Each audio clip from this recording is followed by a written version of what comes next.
Chapter 119, The Candles. Warmest climes, but nurse the cruelest fangs. The tiger of Bengal crouches in spiced groves of ceaseless verdure. Skies the most effulgent, but basket the deadliest thunders. Gorgeous Cuba knows tornadoes that never swept tame northern lands. So too it is that in these resplendent Japanese seas, the mariner encounters the direst of all storms, the typhoon.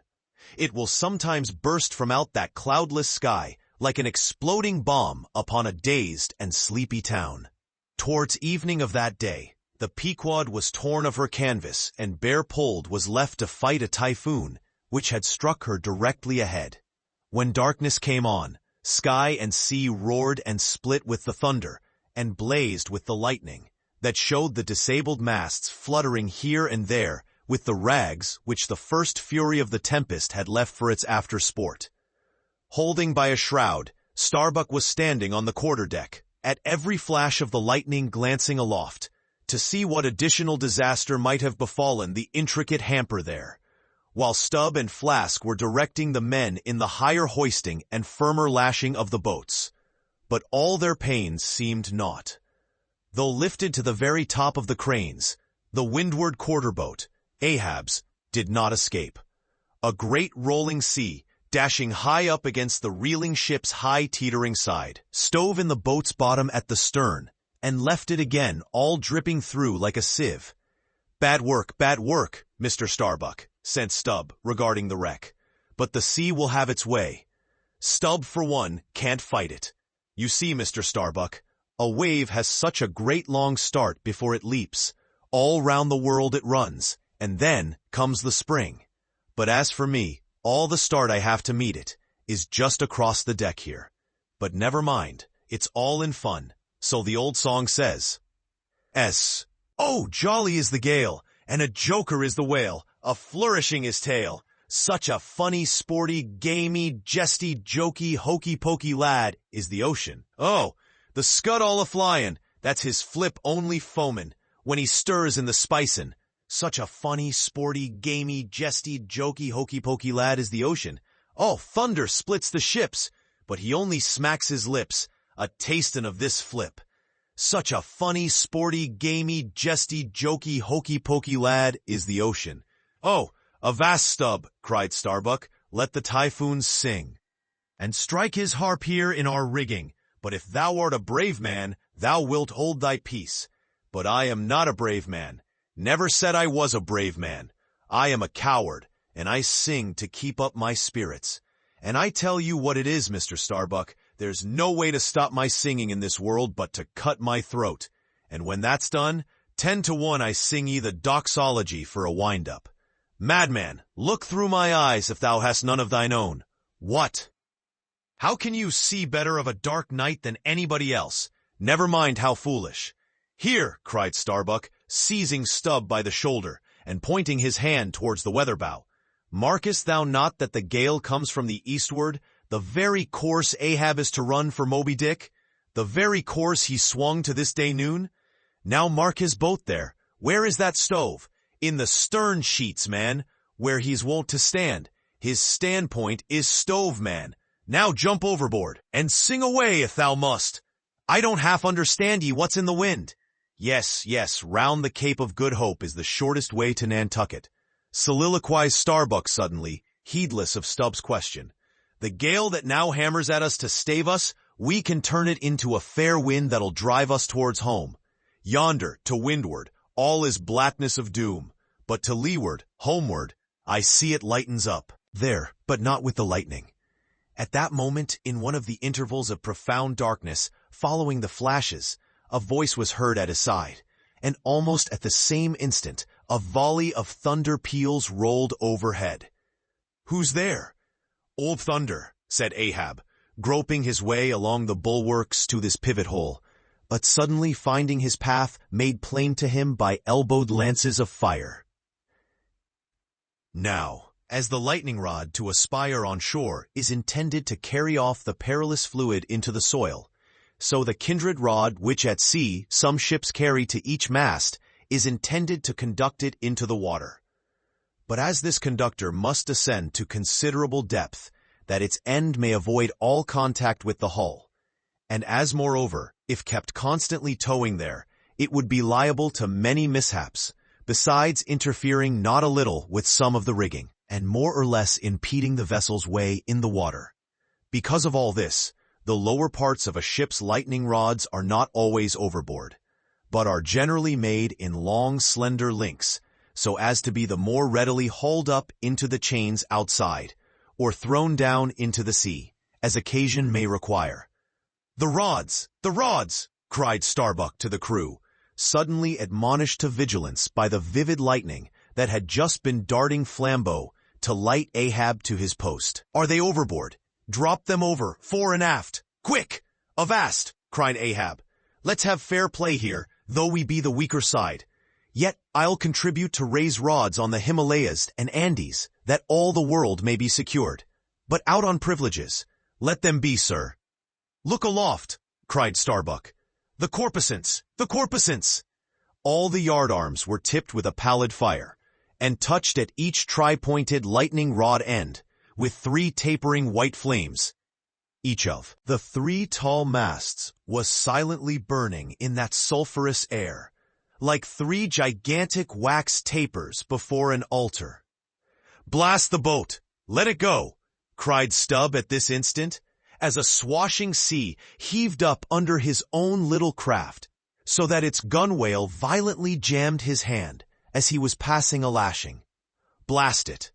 But slipping backward on the deck, his uplifted eyes caught the flames, and immediately shifting his tone, he cried, "The corpusants have mercy on us all."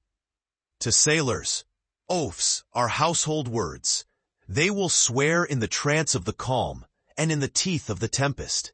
They will imprecate curses from the topsail yardarms, when most they teeter over to a seething sea. But in all my voyagings, seldom have I heard a common oath when God's burning finger has been laid on the ship, when his mene tekel upfarsin has been woven into the shrouds and the cordage. While this pallidness was burning aloft, few words were heard from the enchanted crew, who in one thick cluster stood on the forecastle, all their eyes gleaming in that pale phosphorescence, like a faraway constellation of stars. Relieved against the ghostly light, the gigantic jet negro, Dagu, loomed up to thrice his real stature, and seemed the black cloud from which the thunder had come. The parted mouth of Tashtego revealed his shark-white teeth, which strangely gleamed as if they too had been tipped by corpusants, while lit up by the preternatural light. Queequeg's tattooing burned like satanic blue flames on his body. The tableau all waned at last with the pallidness aloft, and once more the Pequod and every soul on her decks were wrapped in a pall. A moment or two passed, when Starbuck, going forward, pushed against someone. It was Stubb. "What thinkest thou now, man? I heard thy cry." It was not the same in the song. No, it wasn't. I said the corpusants have mercy on us all, and I hope they will still. But do they only have mercy on long faces? Have they no bowels for a laugh? And look ye, Mr. Starbuck, but it's too dark to look. Hear me then. I take that masthead flame we saw for a sign of good luck. For those masts are rooted in a hold that is going to be chock-a-block with sperm oil, do you see? And so, all that sperm will work up into the masts, like sap in a tree. Yes, our 3 masts will yet be as 3 spermaceti candles. That's the good promise we saw. At that moment Starbuck caught sight of Stubb's face, slowly beginning to glimmer into sight. Glancing upwards, he cried, "See, see!" And once more the high tapering flames were beheld with what seemed redoubled supernaturalness in their pallor. "The corpusants have mercy on us all," cried Stubb again.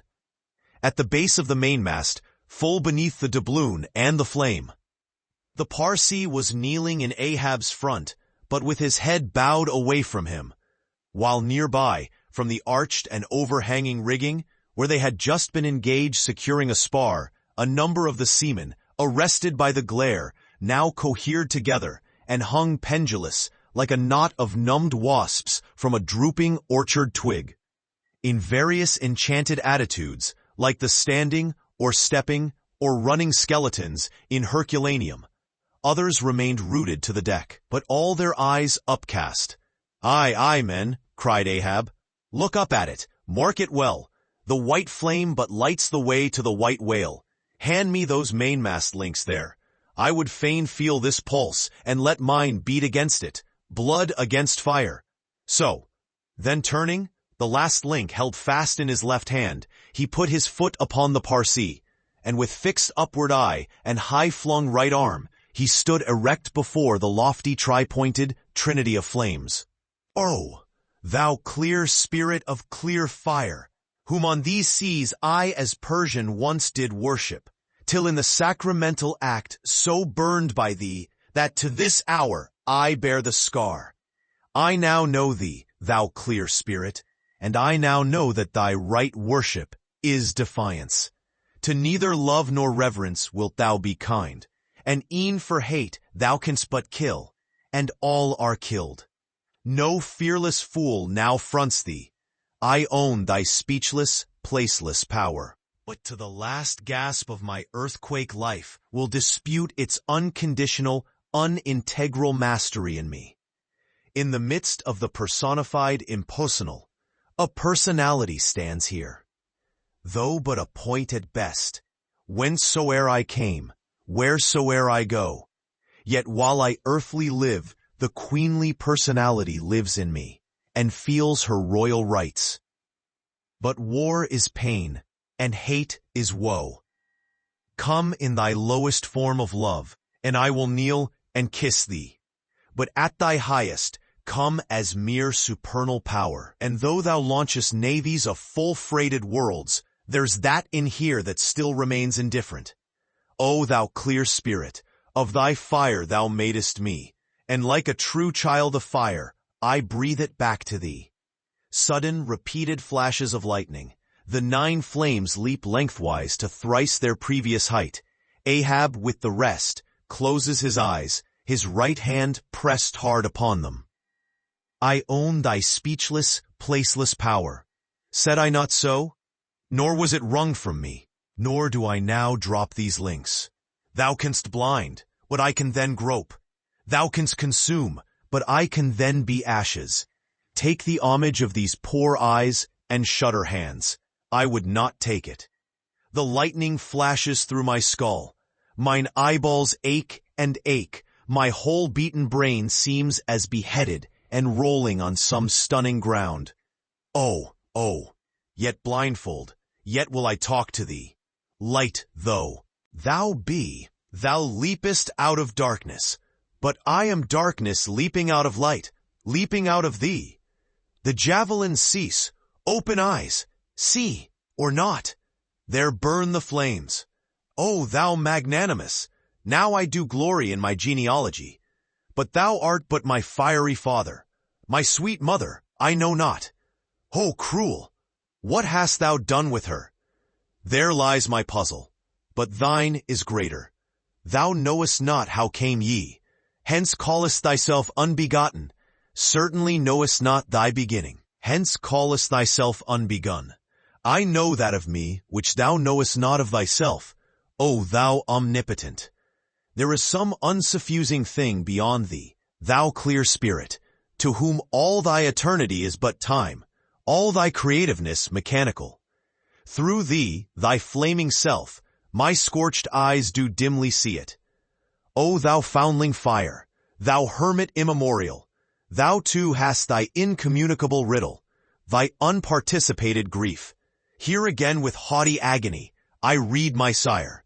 Leap, leap up, and lick the sky. I leap with thee, I burn with thee, would fain be welded with thee, defyingly I worship thee. The boat, cried Starbuck. Look at thy boat, old man. Ahab's harpoon, the one forged at Perth's fire, remained firmly lashed in its conspicuous crotch, so that it projected beyond his whaleboat's bow. But the sea that had stove its bottom had caused the loose leather sheath to drop off, and from the keen steel barb, there now came a leveled flame of pale, forked fire. As the silent harpoon burned there like a serpent's tongue, Starbuck grasped Ahab by the arm. God is against thee, old man. Forbear. 'Tis an ill voyage, ill begun, ill continued. Let me square the yards, while we may, old man, and make a fair wind of it homewards, to go on a better voyage than this. Overhearing Starbuck, the panic-stricken crew instantly ran to the braces, though not a sail was left aloft. For the moment, all the aghast mates' thoughts seemed theirs. They raised a half-mutinous cry. But dashing the rattling lightning links to the deck, and snatching the burning harpoon, Ahab waved it like a torch among them, swearing to transfix with it the first sailor that but cast loose a rope's end. Petrified by his aspect, and still more shrinking from the fiery dart that he held, the men fell back in dismay, and Ahab again spoke. All your oaths to hunt the white whale are as binding as mine, and heart, soul, and body, lungs, and life, old Ahab is bound. And that ye may know to what tune this heart beats, look ye here, thus I blow out the last fear. And with one blast of his breath, he extinguished the flame. As in the hurricane that sweeps the plain, men fly the neighborhood of some lone, gigantic elm, whose very height and strength but render it so much the more unsafe, because so much the more a mark for thunderbolts. So at those last words of Ahab's, many of the mariners did run from him in a terror of dismay.